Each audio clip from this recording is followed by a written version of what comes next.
এবং আজকের একটা সমালোচনাও সবার সামনেই করতে চাই সরকারকেও, যে তাদের যে অ্যাপ্রোচ রাজনৈতিক দলগুলোর প্রতি সেটা খুব ভালো বা শোভনীয় অ্যাপ্রোচ না।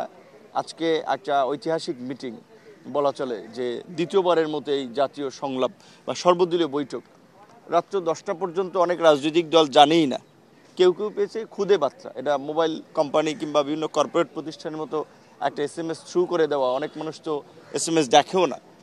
সো এই মিটিংয়ের ইনভাইটেশনটা নিয়ে অনেকে ক্ষুব্ধ হয়েছে এবং অনেকে মনে করছে যে এটা তাদের জন্য অসম্মানজনক, অশোভনীয়ভাবে আসলে এটা করা হয়েছে।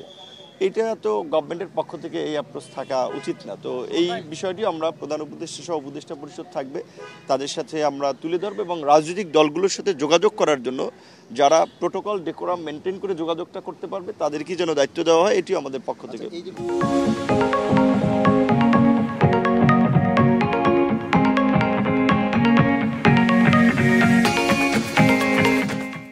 ঘোষণাপত্রটা দেওয়া খুবই প্রয়োজন, কারণ হচ্ছে যে ইতিহাসে একসময় যারা হিরো, ইতিহাস পরিবর্তন হলে আবার তারা ভিলেন হয়, এটা আমরা দেখেছি। অনেক ঘটনা বাংলাদেশেও আছে।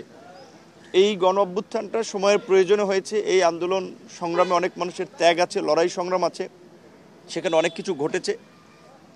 বিশেষ করে চাইলে এগুলোকে আবার অনেকে পরবর্তীতে অন্যভাবে ব্যবহার করতে পারবে, অস্বীকার করতে পারবে, প্রতিপক্ষ দমনে ব্যবহার করতে পারবে। সেটা যেন না পারে, এর একটা আইনি এবং সাংবিধানিক ভিত্তি যেন এই সরকার দেয়, যেটা পরবর্তী সরকারগুলো সেটা আপনার সমর্থন করবে। এবং বিশেষ করে এখন তো কার্যত সংবিধান, আইন, বিধিবিধান দিয়ে রাষ্ট্র পুরোপুরি চলছে না। ডক্ট্রিন অফ নেসেসিটির জায়গা থেকে অনেক সিদ্ধান্ত নিতে হচ্ছে, আরও নিতে হবে। সেই জায়গা থেকে এই ক্ষমতাটাও এই সরকারকে দেওয়া দরকার। এই প্রেক্ষাপট বিবেচনা করলে একটা ঘোষণাপত্র, বিশেষ করে এই আন্দোলনের, এটা অনেক আগেই দেওয়া দরকার ছিল। তো এখন সরকার উদ্যোগ নিয়েছে সবার সাথে সমন্বয় করে দেওয়ার, সেটি ইতিবাচক।